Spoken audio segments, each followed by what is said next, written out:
დილა შუადღე და საღამოშტობის ახალ სულ რაღაც რამოდენიმე საათის წინ ეხლა როცა ვწერა ვიდეოს ვიხილეთ ორი ახალი ქართველის დებიუტი UFC-ში. რაც შედეგს რო დავანებოთ თვითონ ეს ამბავიც კი უკვე მოსალოცი ამბავია და გილოცოთ ყველას ორი ახალი UFC-ის მებრძოლი მყავს. კარგია, შეიძლება ბრძოლის პირდაპირ თემაზე რო გადავიდეთ, პირველი ჩხუბი იყო ოთარ ტანზილოვის. არა პირველი ქართველი ჩხუბი, არამედ პირველი ჩხუბი უშუალოდ საღამოს გამხსნელი იყო ოთარ ტანზილოვის. და მთავარი თემა ამ ჩხუბის გარშემო არის საჯების გადაწყვეტილება. ტანზილოვის ბრძოლაში სამივე რაუნდის სამივე მსაჯმა მისცა მის ოპონენტს. შესაბამისად მივიღეთ ერთწლოვანი გადაწყვეტილება 30-27-ზე და ამ ყველაფერს ქართული გულშემატკივრის უმეტესობა არ ეთანხმება. და საკმაოდ საბაბიანად არ ეთანხმება ეს ხალხი ამ გადაწყვეტილებას. მეც რა თქმა უნდა უკმაყოფილო ვიყავი ამ გადაწყვეტილებით, მაგრამ მოდი ახლა ობიექტურად შევხედოთ რაღაცეებს. გავიხსენოთ როგორ წარმართა უშუალო ბრძოლა. ჯერ დადებით ხარებს რო ვისაუბროთ. ოთარ ტანზილოვმა რამდენჯერაც ცადა თუ ორსები ყველა ჯერზე ტეიქდაუნი წარმატებულად შეასრულა და გაცვლებშიც ხშირად უფრო ეფექტური დატყვევები მისი იყო. მაგრამ რა გამოიწვია ჩემს ეს დამარცხება? ეს არის ოქტაგონზე გადაადგილება. ჯერ კიდე კრივის ყურება დავიწყე და მაკედან ვიცი ეს წესი და მაკედან გავერკვიე რომ ესეთ რაღაც აფასებენ კრივში. ring generalship ქვია, ანუ ვინ აკონტროლებს ცენტრს და ვის აქვს წინსვლა, ვის აქვს უკანსვლა. რინგი ვისია, ესე უხეშად რო ვთქვათ. იგივე გადმოვიტანოთ MMA-შიც. სამწუხაროდ დროის უმეტეს ნაწილში ტანზილოვი უკან იხევდა და ის ამერიკელი ბიჭუნა რომელიც გვარიც არ მახსოვს, წინ მიდიოდა. ჩვენ ტელემაყურებელს რადგან ყველა მომენტში კარგი კადრები გვაქვს და ყველაფერს სუფთად ვხედავთ, უკეთესად შეგვიძლია მივხვდეთ ყველა მომენტში რაღაც გაცვლებში ვინ გამოვიდა ასე ვთქვათ გამარჯვებული. მაგრამ საჯები ამას ისე კარგად ვერ ხედავენ როგორც ჩვენ ვხედავთ ესე იდეალურ კადრში. ამიტომ ძალიან დიდი მნიშვნელობა აქვს იმას თუ როგორ გადაადგილებია მებრძოლები და როგორი ჩანს ესე შორითვალით ეს ბრძოლა. ნუ უშუალოდ შესაძლებლობებს რო ვისაუბროთ, ჩემი აზრით ნათლად გამოჩნდა ამ ბრძოლაში რომ ტანზილოვი როგორც მებრძოლი მის ოპონენტზე უკეთესი იყო. ერთ-ერთი რაც პირველი რაუნდის ბოლოში გავიფიქრეთ და მართალი აღმოჩნდა, მხოლოდ ენერგიის ნაკლებობა თუ წააგებდა ამ ბრძოლას ტანზილოვს. და ვფიქრობ ესეც იყო, ის რომ უფრო აგრესიულად არ უტევდა და ხშირად უკან იხევდა და უფრო მეტი ტეიქდაუნებსლობა არ ქონდა, გამოწვეული იყო ჩემს ენერგიის ნაკლებობა, კარდიოს ოდნავი პრობლემით იყო გამოწვეული ეს ყველაფერი. თორემ როგორც ვახსენე, მე დამშაშ საბეჭდილება რომ სტრაიკინგის უკეთესი იყო ტანზილოვი და ნუ ეხა ჭიდაობაში საუბარიც არ არის. ვერც ერთხელ ვერ წააქცია ოპონენტმა და ძალიან ხშირად კაი პოზიციაც ჰქონდა. თითქმის ხელში ყავდა აყვანილი მის ოპონენტს, მაგრამ მაინც დაიცვა თავი ტეიქდაუნისგან. ანუ აშკარად უკეთესი სკილები აჩვენა ტანზილოვმა. მაგრამ ეს მუდმივი უკან დახევა, განსაკუთრებით ხშირად მიდიოდა, აი უკვე ზურგი რო ედებოდა ოქტაგონს ისე მიდიოდა უკან, რაც ცუდ საბეჭდილებას ტოვებს საჯების თვალში. და ხშირად ამ უკან დახევის დროს high guard-ის პოზიციაში დგებოდა და აძლევდა მეტოქეს საშუალებას დარტყმების შეესრულებდა. მიუხედავად იმისა, რომ ამ დარტყმების უმეტესობა არ იყო დამაზიანებელი და ბევრი თუნდაც ტანში გაშვებული დარტყმა იდაღზე ხდებოდა, თავშიც სუბთა დარტყმები არ ხდებოდა, მაინც ცუდად ჩანს და კარგ აქტივი შეცვლება მეორე ოპონენტს, როცა შენ ესე დგახარ და აცლი მას რომ დარტყმები შეასრულოს. ზოგადად საჯებზე გამონაცვლე გავანებოთ, მაინც ცუდი პოზიციაა ეს high guard-ში დგომა და ოპონენტისთვის დროის მიცემა MMA-ში. ანუ კრივში კიდე შეიძლება დგა კაცები რომ დიდი ხელსაწყმენებია, მარტო ტანზელოს მიზნით დარტყმები და შეგიძლია რაღაც მომენტებში რომ დასვენების მიზნით ან რაღაც სხვა სტრატეგიული მიზნით დადგეს high guard-ში და რამოდენიმე წამი იყო ესე, მაგრამ MMA-ში ეს ერთი ის რომ საჯებისთვის ცუდია დასანახად და მეორე ის რომ კაცებით უფრო დიდი შანსი აქვს რომ რამე კაი დარტყმა იპოვოს მაგ დროს ოპონენტმა, ან ტეიქდაუნზე წამოვიდეს. ნუ ჩემი აზრით კარდიოს პრობლემას თუ მიხედავს ტანზილოვი და უფრო სტრატეგიულად იმოძრავებს ეს უკან დახევა და high guard-ში დარჩენა და ეს გავს რაღაცა შეცდომებს თუ გამოასწორებს, საკმაოდ კარგი პოტენციალი აქვს. ნუ მიუხედავად ამ ყველაფერსა, მაინც თავისუფლად შეიძლებოდა საჯებს რომ მიეცათ ეს გადაწყვეტილება ტანზილოვისთვის, რადგან ყველა რაუნდი ახლო იყო. ფიქრობ რომ პირველი ახლო იყო და უფრო ტანზილოვის იყო, მეორე 50-50 იყო, ანუ 50-50 ჩემი აზრით და მესამე უფრო მისი ოპონენტის იყო. ჩემი აზრით უფრო ლოგიკური აუთკამი ამ ბრძოლაში იქნებოდა 29-28-ზე split decision რომელიმე მხარეს. მაგრამ ახლა ჩემ თავში ვეწინააღმდეგები და გეტყვით ესეთ რაღაცას. შეიძლება ბრძოლა იყოს ძალიან ახლო, მაგრამ მაინც მორჩეს 30-27. ანუ შეიძლება ძალიან ახლო ბრძოლა იყოს, მაგრამ ქულებით აშკარად მოიგოს ერთმა ბრძოლმა და როგორ ახლა გეტყვით ამ ყველაფერს. ეს გამოწვეულია ზოგადად საბრძოლო ხელოვნებების scoring და ქულების დაწერის სისტემით, რომელსაც ძალიან ბევრი ნაპრალი აქვს. ანუ შეიძლება ძალიან ახლო ბრძოლა მორჩეს 5-0 და შეიძლება ბრძოლა სადაც ერთი ოპონენტი უკეთესი იყო, მის საწინააღმდეგო შედეგით დასრულდეს და როგორ ახლა გეტყვით ამ ყველაფერს.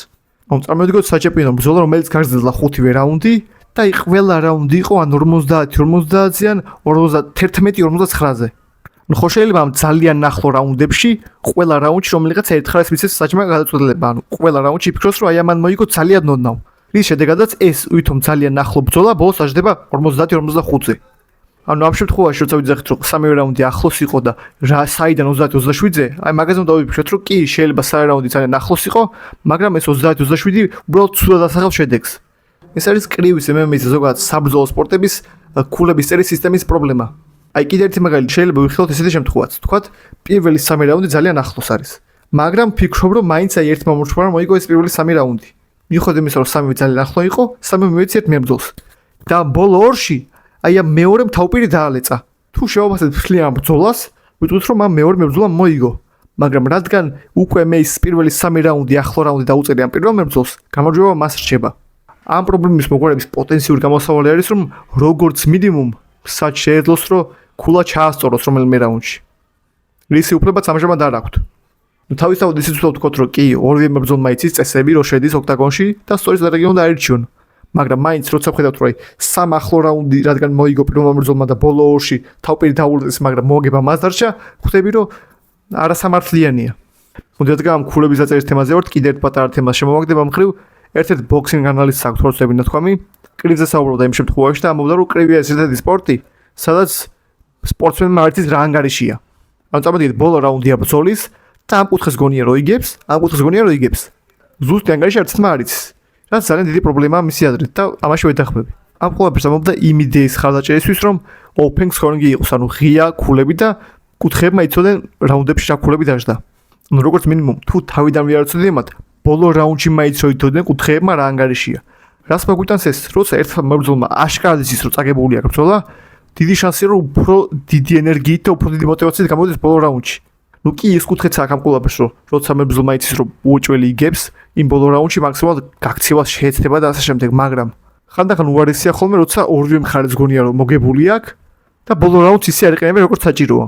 ნუ დარწმუნებული ვარ ამ ღია ქულებსაც რაღაც თავის მინუსები ექნება და რა ვიცი თქვენაც ფიქრობთ ამჟამინდელ სისტემაზე როგორ იწერება საბრძოლო ხელოვნების ქულები, რას შეცვლით და როგორ შეცვლით ძალიან მაინტერესებს რომ უკეთესი გახდეს ეს ყველაფერი. ნუ მოდი ხამ თემას ამით მოვრჩეთ. ოთარ ტანზლოვს ულოცავ დებიუტს, მიუხედავად შედეგის სამშობლობა არ აქვს. UFC-ში ბრძოლა დიდი შედეგია და არ ქონდა ცუდი დებიუტი ესე რომ ვთქვათ. ეხლა კი გადავიდეთ მეორე ქართველის პირველ ბრძოლაზე UFC-ში. ლევან ჩოხელმა აჩვენა რომ დიდი პრობლემა იქნება ბევრი მებრძოლისთვის. როგორც ივენტზე ბრძოლის ხანგრძლივობით განაწილდა, ალბათ ისე განაწილდება ჩემი საუბრების ხანგრძლივობა ამ ორ ჯგუფზე, იმიტომ რომ ბევრი არ ვიცი რა უნდა დავამატო ლევან ჩოხელის პერსფორმანსს. გამოვიდა ეგრევე ფეხი მოგლიჯა ოპონენტს და მანდ მოიგო უკვე ბრძოლა. აი მაგ ლექიქების მერე, მაგ ლოუქებით მოიგო ბრძოლა. ის კომბინაცია ის ბადიშოთი კი არა, მანდ უკვე განაღდებული ქონდა გამარჯვება.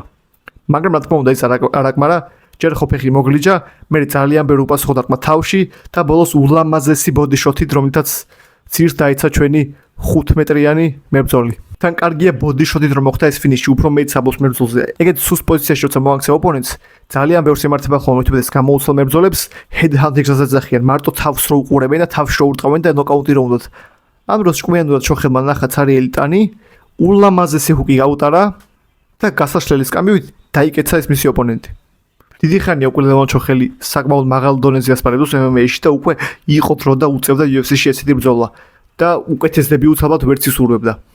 უკეთეს ვერ ისურვებდა, რადგან კი შეიძლება უფრო მალეც კი მოიგო აი მასვიდალის ნოკაუტით რამე გააკეთებინა, მაგრამ ეს უკეთესი იყო, იმიტომ რომ იქ შეიძლება თქვა რომ ერთი გამართლება იყო. აქ კი მივიდა სტრატეგიულად ჯერ ფეხი მოტეხა, კარგი კომბინაცია ჩაუტარა, ბოდიშოთით დაამთავრა, კლასი აჩვენა ძალიან მოკლე დროში. კარგი ახალი სიახლე მივიღეთ ორივე მებრძოლისგან, ესე ვიტყოდი ქართულ გულშემატკივარმა და საკმაოდ დიდი მოლოდინით ველოდები მათ მომდევნო ნაბიჯებს UFC-ში. ტანზლოვს უნდა მეხსენებინა აუცილებლად კარდიოზე რომ დავიწყე საუბარი, მან უნდა ჩამესვა ასევე რომ თავის ბუნებრივ წონას ერთ-ერთ მაღალ წონაში აიღო ბრძოლა ტანზლოვმა short notice-ზე თუ არ ვწდები და თავისუფლად შეიძლება ეს ყოფილიყო იმ მცირე კარდიოს პრობლემის გამოწვევის მიზეზი. ნუ დარწმუნებული ვარ სრული კემპით და მის ბუნებრივ წონაში შეებრძოლებს კაცებად უკეთესი მომზადებული იქნება და მისი კარგ სუბთა დარტყმებსაც რომელიც გვაჩვენა დღეს ერთ ბრძოლაში უფრო მეტი ეფექტი ექნება მის ოპონენტებს რომელიც უფრო დაბალ წონაში იქნებიან მის ბუნებრივ წონაში. მაინც ეს სრულად რო შევაფასოთ, კარგი შაბეჭდილება დატოვა ტანზლოვმა ჩემ თვალში როგორც მებრძოლმა. და იმედია ამ მარცხს ისე კი არ მიიღებს რომ აუ საჭებმა წამართვეთ ბრძოლა, არამედ შემდეგზე უფრო მეტი უნდა გავაკეთო, აი ამ მოტივაციით თუ გააგრძელებს, დარწმუნებული ვარ რომ ძალიან კარგ ბრძოლებს შემოგთავაზებს. ნუ ჩოხელზე კიდე რა შემიძლია ვთქვა, ალბათ შემდეგ კვირას ვეთანხმდებოდა ბრძოლას დროშის დავაზონ.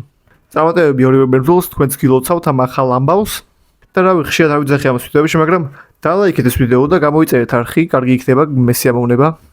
და თუ გაქვთ რაიმე იდეა, რაზეც გესიამოვნებოდათ ვიდეო, კრივი იქნება ეს MMA თუ რამე სხვა, დამიწერეთ კომენტარებში. აბა კარგად.